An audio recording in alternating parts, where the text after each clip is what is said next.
അനുപേട്ടൻ്റെ വൈകാഴികയൊക്കെ മാറിയിട്ട് മതിയെന്ന് ഞാൻ പറഞ്ഞു. മോനെ അജയ, പറയുന്നതിൽ വിഷമം തോന്നരുത്. തൽക്കാലം ആതിരയ്ക്കൊരു വിവാഹം വേണ്ടെന്നുള്ളതാ ഞങ്ങളുടെ തീരുമാനം.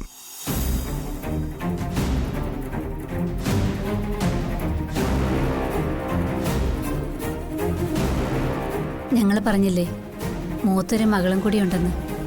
അവളും പറയുന്നത് ഇപ്പൊ വിവാഹത്തിന് തയ്യാറാവണ്ടെന്നാ. ഒന്നാമത് വളരെ സാമ്പത്തിക പ്രയാസത്തിലാണ് ഞങ്ങൾ. അതും ഒരു വലിയ കാരണമാണ്. ഇതെല്ലാം നോക്കി നടത്തേണ്ടത് അനൂപ. അതുകൊണ്ട് മോൻ ഞങ്ങളോട് ക്ഷമിക്കണം. ഇതിപ്പം നടക്കില്ല.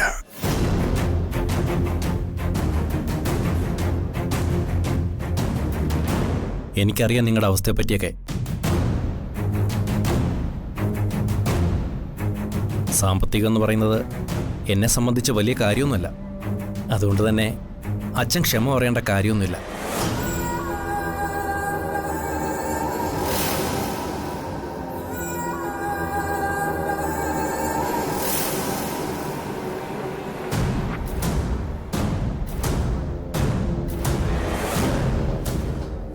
വിവാഹത്തിനെന്തെങ്കിലും തടസ്സം വൃന്ദാവനക്കാര് പറഞ്ഞ അപ്പ സെന്റി പറഞ്ഞ് തിരിച്ചടിച്ചോണം.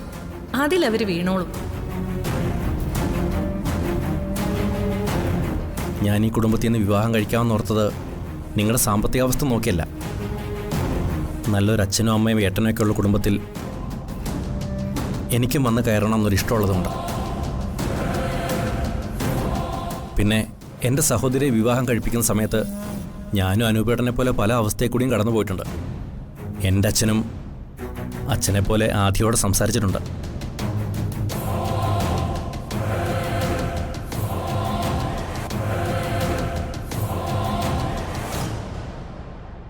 കടം വാങ്ങിയും വിറ്റുപറക്കിയും തന്നെയാണ് ഞാനും എൻ്റെ സഹോദരിയെ കെട്ടിച്ചത്. ഒരു സാധാരണ കുടുംബത്തിലെ പെങ്ങളെ ഇറക്കി വിടുന്ന എല്ലാ ആങ്ങളമാർക്കും ഒരു ചിരിയിൽ ഒളിപ്പിച്ചു വെച്ച ഒരു നെട്ടോട്ടത്തിൻ്റെ കഥ പറയാനുണ്ടാവും. അങ്ങനെ ഒരു അവസ്ഥയെ കൂടി കടന്നു വന്നവനായതുകൊണ്ട് എനിക്ക് നിങ്ങളുടെ സ്വത്തും പണവും ഒന്നും വേണ്ട.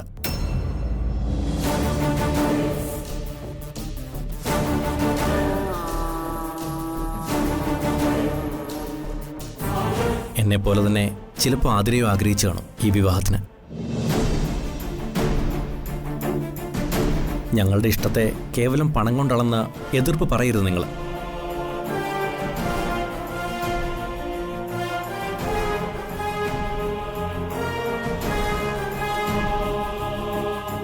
വലിയ ആഡംബരങ്ങളിലൊന്നും ഞാൻ വിശ്വസിക്കുന്നില്ല. നിങ്ങളുടെ കയ്യിൽ നിന്ന് ചില്ല് കാശ് പോലും മുടക്കാതെ ഞാൻ ആതിരെ കൊണ്ടുപോയിക്കൊള്ളാം. പക്ഷേ നിങ്ങളുടെയൊക്കെ സ്നേഹവും ആശീർവാദവും വേണമെന്ന് മാത്രം. ഇനി അജയൻ കൂടുതലൊന്നും പറയണമെന്നില്ല.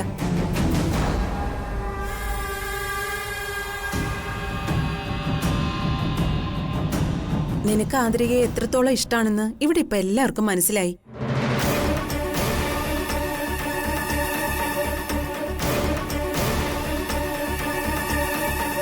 നിന്നെപ്പോലൊരു പയ്യൻ ഈ വീട്ടിലേക്ക് വരുന്നത് ഞങ്ങളുടെ ഭാഗ്യ.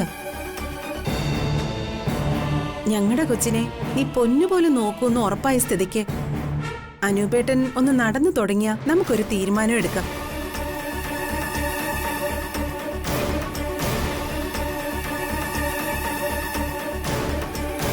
നിനക്കിനി സംശയമൊന്നും വേണ്ട ജയ. ഞങ്ങള് ആലോചിച്ചൊരു തീരുമാനത്തിലെത്താം, എന്നിട്ടറിയിക്കാം.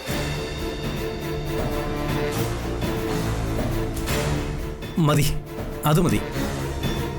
ഒരു കാര്യം മാത്രം നിങ്ങളുടെ ഓർമ്മയിലുണ്ടായാൽ മതി. ഞാനിവിടെ വന്ന് ഇത്രയും കാര്യങ്ങൾ നിങ്ങളോട് പറയണമെങ്കിൽ എനിക്ക് വിവാഹത്തിനോടും ആതിരയോടും ഈ കുടുംബത്തിനോടും എത്രമാത്രം സ്നേഹവും താല്പര്യവും ഉണ്ടായിരുന്നിട്ടാവണം. സ്നേഹത്തിനപ്പുറം എനിക്ക് കുടുംബത്തിന് വേണ്ടി എന്തെങ്കിലും ചെയ്യണമെന്നൊരു തോന്നല്. നിങ്ങളെല്ലാവരും കൂടി ആലോചിച്ച് ആതിരയെ എനിക്ക് തരണമെന്നൊരു തീരുമാനത്തിലെത്തണം. ഇതെൻ്റെ ഒരു അപേക്ഷയാണ്.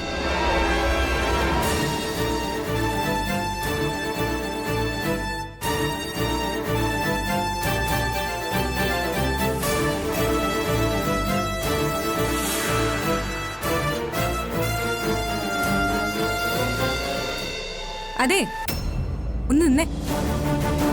ഇവിടെ വന്ന് എല്ലാവരെയും സെന്റിമെന്റ്സ് അടിച്ച് വീഴ്ത്തി എന്റെ കഴുത്തിൽ താലി കെട്ടാന്നുള്ള മോഹം ഉണ്ടല്ലോ, അത് നടക്കില്ല. അതിനേക്കാൾ നല്ലത് മരിക്കുന്നതാ. നീ മരിക്കണ്ട, നിന്നെ ഞാൻ കൊന്നോളാം. അല്ലെങ്കിലും കെട്ട് കഴിഞ്ഞ് നീ ജീവിച്ചിരിക്കണമെന്ന് എനിക്ക് വലിയ ആഗ്രഹമൊന്നുമില്ല. ഞാൻ ഇവിടെ വന്ന് ഇപ്പം 2 സെന്റി ഡയലോഗ് അടിച്ചപ്പോൾ തന്നെ ഇവിടെ എല്ലാവരും ഫ്ലാറ്റായി. ഇനി നീ എതിർപ്പ് പറഞ്ഞാലും നിന്റെ ഭാവി വരെ ഞാൻ തന്നെ. അത് താനങ്ങ് ഒറ്റയ്ക്ക് തീരുമാനിച്ച പോരല്ലോ. ഓർമ്മയുണ്ടല്ലോ മുൻപ് ഇവിടെ വന്നതിന്റെ അനുഭവം.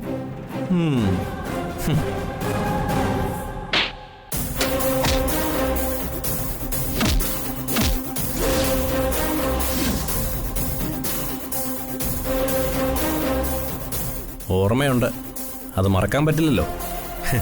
അതുകൊണ്ടാണ് ഞാൻ ഇവിടേക്ക് വീണ്ടും വന്നത്. അന്നവൻ എന്നെ ചവിട്ടിയ ചവിട്ട് ശരീരത്തിൽ നിന്ന് മാഞ്ഞെങ്കിലും നല്ല കാരമുള്ളിൽ ഈ നെഞ്ചിൽ കോറിയിട്ടിട്ടുണ്ട് ഞാൻ. നിന്നെപ്പോലെ ഒരു വിഴുപ്പിനെ ചുമക്കണമെന്ന് എനിക്ക് ഒരാഗ്രഹമില്ല. അവൻ വില പറഞ്ഞ് ഉറപ്പിച്ചതിനെ ഞാൻ സ്വന്തമാക്കും.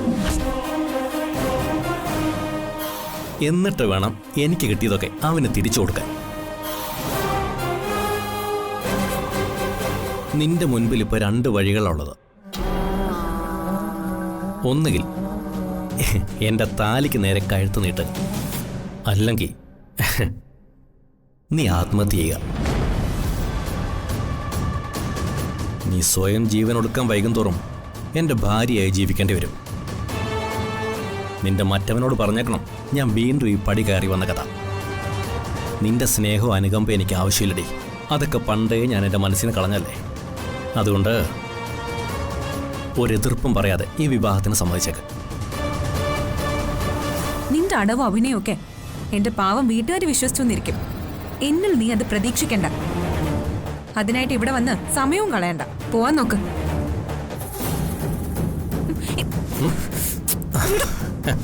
അജയ, ആ, ഞങ്ങളിങ്ങനെ വെറുതെ തമാശ പറഞ്ഞ് നിൽക്കുമായിരുന്നു. നീ കഴിക്കാൻ വാ. ഞാൻ കഴിച്ചിട്ടാ വന്നേ. ദേ അജയ, ഈ പെണ്ണിനൊരു കാര്യം മിനിമം 2 തവണയെങ്കിലും പറഞ്ഞാലേ തലയിൽ കയറൂ. അതുകൊണ്ട് നീ ഒന്ന് അഡ്ജസ്റ്റ് ചെയ്തേക്കണം.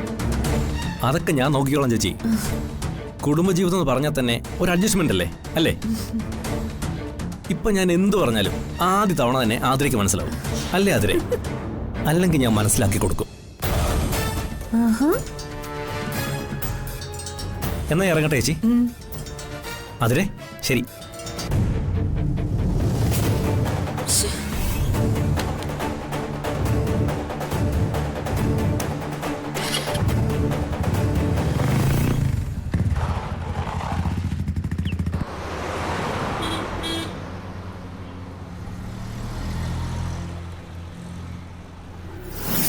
ചേച്ചി സത്യം പറയും, അനൂപിന്റെ ആക്സിഡന്റ് നടന്നില്ലായിരുന്നെങ്കിൽ എന്തായിരുന്നു ചേച്ചി മനസ്സിൽ കണ്ട പ്ലാൻ?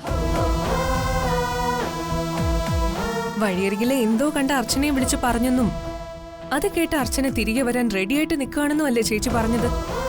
ഇതിപ്പോ അർച്ചന വന്നത് അവളുടെ ഏട്ടൻ വണ്ടിയിൽ നിന്ന് വീണതുകൊണ്ടല്ലേ? അതെ, അനൂപ് വണ്ടിയിൽ നിന്ന് വീണത് കൊണ്ട് തന്നെയാ അർച്ചന തിരികെ വന്നത്. വീഴ്ത്തിയത് ഈ അവന്തികയുടെ ആളുകൾ. നീ എന്ത് കരുതി ഇതൊന്നും ഞാൻ അറിയാതെ നടന്ന കാര്യങ്ങളാണെന്നോ? അപ്പൊ ചേച്ചി പറഞ്ഞു വരുന്നത് അനൂപിന്റെ ആക്സിഡന്റ് ചേച്ചി ക്രിയേറ്റ് ചെയ്തതാണെന്നാണോ? അനൂപിന്റെ ആക്സിഡന്റ് അവന്തിക ആസൂത്രണം ചെയ്ത് നടപ്പിലാക്കിയത് തന്നെയാ. സച്ചിയോടൊപ്പമുള്ള അവളുടെ ആഘോഷങ്ങൾ ആഘാതമാക്കി മാറ്റാൻ ഞാൻ പറഞ്ഞിട്ട് എന്റെ ആളുകൾ നടത്തിയ ഒരു കുഞ്ഞു ഡ്രാമ.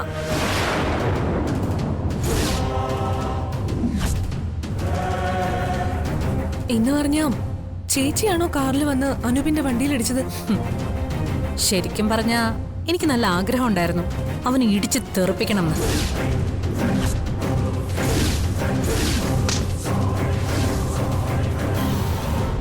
അങ്ങനെയായിരുന്നു അന്നിവിടെ കയറി വന്നവന്റെ പെർഫോമൻസ്.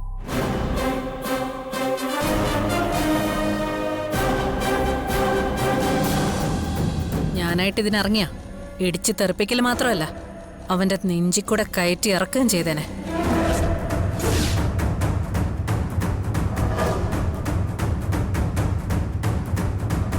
കൊല്ലാനുള്ള വൃന്ദാവനം വീട്ടിലെ ശത്രുക്കളുടെ ലിസ്റ്റിൽ ഒന്നാമത്തെ പേര് അർച്ചനയുടേതായതുകൊണ്ട് അനൂപിനുള്ള മരണശിക്ഷയിൽ ചെറിയൊരു ഇളവ് കൊടുത്തു.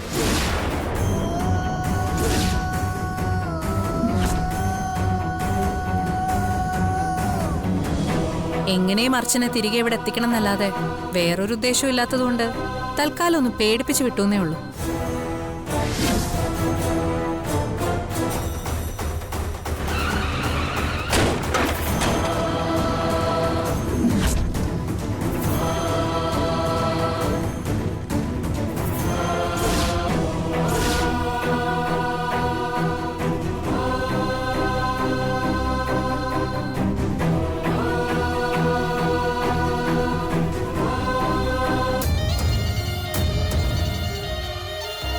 എനിക്കെന്തോ അവൻ ചോര വാർന്നു കിടക്കുന്ന കണ്ടപ്പോ ഒരു സന്തോഷം. അത് ചിലപ്പോ അർച്ചനയുടെ ചോര ആയതുകൊണ്ടാവും. ഒരിക്കലും ഇതിനു പിന്നിൽ ഞാനാണെന്ന് അവൾക്ക് ഊഹം പോലും കിട്ടില്ല. ഇതുപോലെ വേണ്ടപ്പെട്ടവർക്ക് വേദനിച്ചാലേ അവക്കും വേദനിക്കും. അർച്ചന എനിക്ക് ഈ വീട്ടിൽ വേണം. ഉറങ്ങുമ്പോഴും ഉണരുമ്പോഴും എന്റെ ശത്രുവായി എന്റെ എതിര് നിന്ന് എന്നെ ഓർമ്മിപ്പിക്കണം. അവള് മുന്നിൽ കിടന്ന് നരകിക്കുന്നത് എനിക്ക് കാണണം. ഇനി അങ്ങോട്ട് ഓരോന്നും കണ്ട് മരവിച്ച് നിൽക്കാനേ അർച്ചനയ്ക്ക് കഴിയൂ. അതിനെ ഞാൻ സമ്മതിക്കൂ.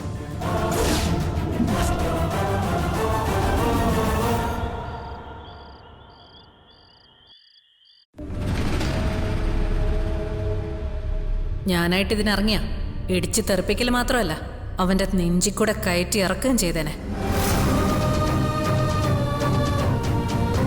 കൊല്ലാനുള്ള വൃന്ദാവനം വീട്ടിലെ ശത്രുക്കളുടെ ലിസ്റ്റിൽ ഒന്നാമത്തെ പേര് അർച്ചനയുടേതായതുകൊണ്ട് അനൂപിനുള്ള മരണശിക്ഷയിൽ ചെറിയൊരു ഇളവ് കൊടുത്തു. എങ്ങനെയും അർച്ചന തിരികെ ഇവിടെ എത്തിക്കണം എന്നല്ലാതെ വേറൊരു ഉദ്ദേശവും ഇല്ലാത്തതുകൊണ്ട് തൽക്കാലം ഒന്ന് പേടിപ്പിച്ചു വിട്ടുന്നേ ഉള്ളൂ. അർച്ചന,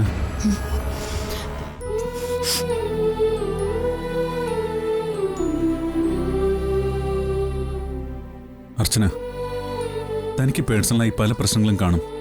അത് തൻ്റെ വ്യക്തിപരമായ കാര്യമാണ്. അതുകൊണ്ട് തന്നെ ഞാനതിൽ ഇടപെടുന്നില്ല. പക്ഷേ തൻ്റെ കണ്ണ് നിറയുന്നത് കണ്ടു നിൽക്കാൻ ഭാര്യയെ സ്നേഹിക്കുന്ന ഭർത്താവെന്ന നിലയിൽ എനിക്കല്പം പ്രയാസമുള്ള കാര്യമാണ്. അതുകൊണ്ട് തന്നെ എനിക്കറിയണം തൻ്റെ പ്രശ്നം എന്താ. അത് സച്ചേട്ടാ, ഒന്നുമില്ല എന്നുള്ള സ്ഥിരം പല്ലവി പറഞ്ഞ് രക്ഷപ്പെടാമെന്ന് കരുതേണ്ടതാൻ. കാര്യം എനിക്കറിയണം, അറിഞ്ഞേ പറ്റൂ. ആതിരയുടെ കാര്യം ഓർത്താ? ആതിരയ്ക്ക് എന്ത് പറ്റി? ആ വിവാഹം അവരേകദേശം ഉറപ്പിച്ച മട്ട. അവളെ അന്ന് പെണ്ണ് കാണാൻ വന്നിരുന്ന ആ പയ്യൻ ഇന്ന് വീട്ടിൽ വന്നിരുന്നു. അവൻ എല്ലാവരോടും സംസാരിച്ച് കയ്യിലെടുത്തു എന്ന് ആതിര പറഞ്ഞ്. പിന്നെ അവളോടും എന്തൊക്കെയോ മോശമായിട്ട് സംസാരിച്ചു എന്ന് പറഞ്ഞു. ഇതിനി ഇങ്ങനെ വിട്ടാ പറ്റില്ല സച്ചേട്ടാ. ഒരു തീരുമാനം ഉടനെ ഉണ്ടാക്കിയേ പറ്റൂ. അവന്റെ പേരും ഡീറ്റെയിൽസും ഒരു ഫോട്ടോയും അയക്കാൻ പറ അവളോട്. നമുക്കതിന് പരിഹാരം കണ്ടുകളയാം. തന്റെ വിഷമവും ടെൻഷനും ഒക്കെ മാറിയെങ്കിൽ താൻ എനിക്കൊരു കോഫി ഇട്ടുകൊണ്ട് വന്നേ. താനെന്ന് അവിടെ നിന്നേ. താൻ കരഞ്ഞത് ഈ ഒരു കാരണം കൊണ്ടല്ലെന്ന് എനിക്കറിയാം. ഇതിലും വലിയ എന്തോ ഒരു പ്രശ്നം തന്നെ അലട്ടുന്നുണ്ട്. അത് ഞാൻ ചോദിച്ചാലും താൻ പറയാൻ പോകുന്നില്ല. അതുകൊണ്ട് ഞാൻ മനഃപൂർവ്വമായിട്ട് ചോദിക്കുന്നില്ല. ആ പ്രശ്നം എന്തു തന്നെയായാലും ഉടനെ പരിഹരിക്കണം താൻ. ഒന്നുകൂടി അതിന്റെ പേരിൽ എന്റെ മുന്നിൽ നിന്ന് കണ്ണു നിറയ്ക്കാൻ അവസരം ഉണ്ടാക്കരുത്. എന്നാ കോഫി ഇട്ടുണ്ടോ?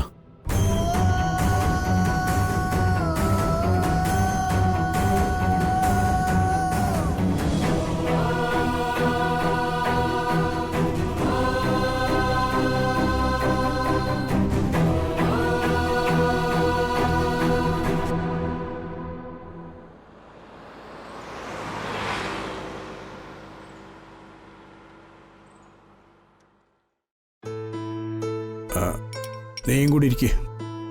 ഞാൻ പിന്നെ കഴിച്ചോളാം. അനൂപിന് കഞ്ഞി കൊടുത്തോ മീരേ? കൊടുത്തു. ഗുളിക കഴിച്ച ക്ഷീണം കൊണ്ട് ഉറങ്ങി. ദേ, ഗ്ലാസ് എടുത്ത്. ആവണിയോ? അവളും ഉറങ്ങി. അജയന്റെ അമ്മ വിളിച്ചിരുന്നു.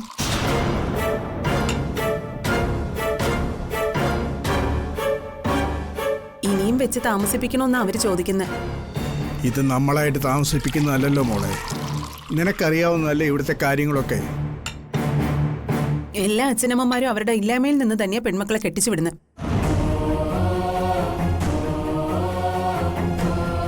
അതൊക്കെ ആ സമയമാകുമ്പോൾ നടക്കും. എന്നെ ഇവിടേക്ക് കെട്ടിച്ചു വിട്ട കടം ഇപ്പോഴും എന്റെ വീട്ടുകാർക്ക് തീർന്നിട്ടില്ല.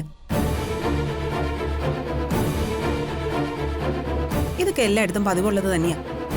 പിന്നെ ഇവിടെ മാത്രം എന്ത് പ്രത്യേകതയെന്നാ എനിക്ക് മനസ്സിലാവാത്തെ. ആ അജയം വന്ന് അങ്ങനെയൊക്കെ പറഞ്ഞപ്പോ എന്റെ കണ്ണ് നിറഞ്ഞുപോയി. അവനെ പോലെ ഒരുത്തനെ കിട്ടാനേ ഇവള് 7 ജന്മം തപസിരിക്കണം. അനൂപേട്ടനെ പോലെ നല്ല തങ്കപ്പെട്ട സ്വഭാവമുള്ളവനാ അജയൻ. അനൂപേട്ടനെ കിട്ടാൻ ഏട്ടത്തി എന്നിട്ട് എത്ര ജന്മം തപസിരുന്നു? ഞാനല്ല, നിന്റെ ഏട്ടനാ തപസിരിക്കേണ്ടത്. എന്റെ സ്ഥാനത്ത് വേറെ ആരെങ്കിലും ആയിരുന്നേലേ പണ്ടേ കളഞ്ഞിട്ട് പോയേനെ. അതിന് മാത്രം നിനക്കിവിടെ എന്ത് പ്രശ്നമാടി ഉള്ളത്?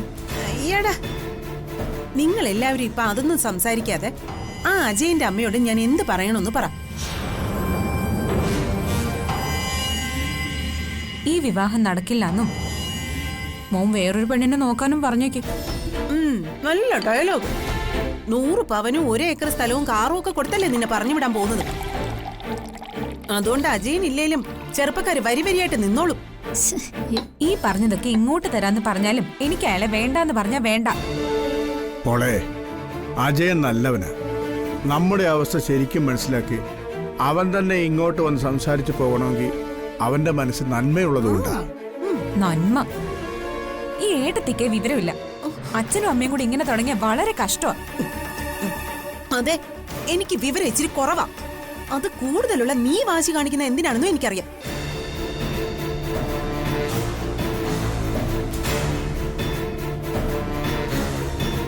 ആ വെള്ളം ഇനിയെങ്കിലും വാങ്ങി വെക്കുന്നതാ നിനക്ക് നല്ലത്. രൂപത്തില്ലാത്ത പരിശുദ്ധ പ്രേമം കൊണ്ട് ഉറങ്ങിയിരിക്കുന്നു. എന്ത് പറഞ്ഞാലും ഏട്ടത്തി എന്തിനാ അതിൽ കൊണ്ടുവന്ന് നിർത്തുന്നേ? പിന്നെ നെല്ലിശ്ശേരി കുടുംബത്തിലെ പയ്യനെ നിനക്ക് പ്രേമിക്കാൻ കിട്ടിയോളോ? പ്രേമിച്ച സമയത്ത് സന്ദീപിനെ മാത്രമേ ഞാൻ നോക്കിയുള്ളൂ. അവന്റെ അഡ്രസ് ശ്രദ്ധിച്ചില്ല. എങ്കിൽ അതായിരുന്നു ആദ്യം ശ്രദ്ധിക്കേണ്ടത്. നീ അവിടുത്തെ സന്ദീപിനെ സ്നേഹിച്ചു എന്നതിൽ കുറ്റമൊന്നുമല്ല. അവന്തികയുടെ അനിയത്തിയെ വിവാഹം കഴിക്കാൻ പോകുന്നവനെ സ്നേഹിച്ചു എന്നതാ കുഴപ്പം. എന്നോട് ഇതുവരെ സന്ദീപ് പറഞ്ഞിട്ടില്ല അനഘയെ ഇഷ്ടമാണെന്നോ അനഘയെ വിവാഹം കഴിക്കാൻ പോവാണെന്നോ.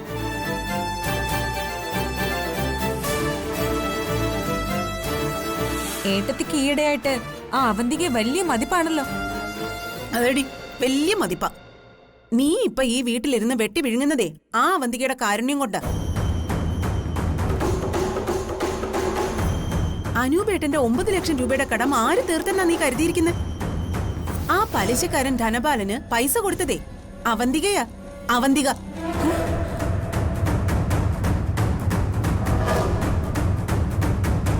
അങ്ങനെ വലിയൊരു ഉപകാരം നമ്മളോട് ചെയ്ത അവന്തികയോട് എനിക്ക് മമതയുണ്ട്. എനിക്ക് മാത്രമല്ല, ഇവിടെയുള്ള എല്ലാവർക്കും ഉണ്ടാവുകയും വേണം. അവന്തിക നിന്നോട് പറഞ്ഞോ പൈസ കൊടുത്തത് അവളാന്ന്? പറഞ്ഞില്ല, ഞാൻ ഊഹിച്ചു. പക്ഷെ കറക്റ്റായിരുന്നു. അതിന് ഞാൻ വിളിച്ച നന്ദിയും പറഞ്ഞു. പിന്നെന്തിനാ അത് പുറത്തു പറയുന്നത് ധനപാലനോട് പറഞ്ഞേൽപ്പിച്ചത്? എന്താ? അതാണ് അവരുടെ വലിയ മനസ്സെന്ന്. അതിനവർക്ക് പബ്ലിസിറ്റി ഒന്നും വേണ്ട. എനിക്ക് തോന്നില്ല അവന്തികയാണ് അത് ചെയ്തതെന്ന്. തോന്നില്ല. നന്ദി എന്ന 2 അക്ഷരം ഈ വീട്ടിൽ ആർക്കും ഇല്ലല്ലോ.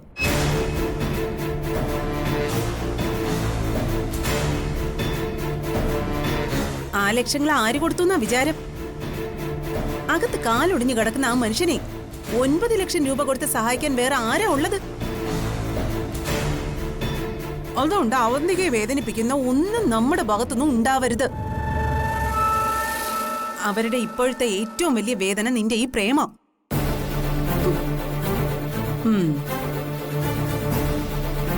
ആ വീട് വിട്ട് ഇറങ്ങേണ്ട അവസ്ഥയിൽ നിന്ന് രക്ഷിച്ച അവന്തികയോടെ നന്ദികേട് കാണിക്കരുത്. അത്ര എനിക്ക് പറയാനുള്ളൂ.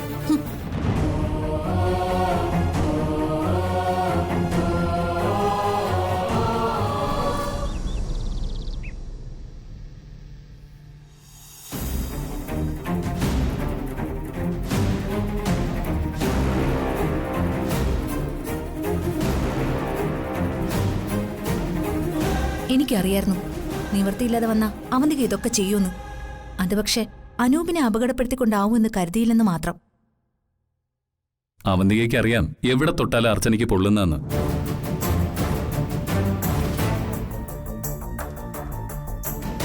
എനിക്കിപ്പോഴും മനസ്സിലാവാത്തൊരു കാര്യം ഞാൻ ചോദിക്കട്ടെ. ഈ അവന്തിക ചെയ്തൊക്കെ എല്ലാവരോടും പറയാൻ അർച്ചന എന്തിനാ മടിക്കുന്നത്?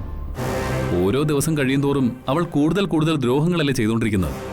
അർച്ചന കരുതുന്നത് പോലെ തനിക്ക് ഒറ്റയ്ക്ക് ഹാൻഡിൽ ചെയ്യാൻ പറ്റുന്ന വിഷയമല്ല ഇത്. അതെ അർച്ചന, അന്ന് സേതുവെങ്കിലിനെ അവൾ ഉപദ്രവിച്ചു, ഇന്ന് അനൂപിനെ. ഭയപ്പെടുത്താൻ ചെയ്യുന്നതാണെന്ന് പറഞ്ഞ് നമ്മൾ ആശ്വാസം കണ്ടെത്തുമ്പോഴും ഒരു കൈയകലത്തിലാ വലിയ രീതിയിലുള്ള അപകടങ്ങൾ ഒഴിവായത്.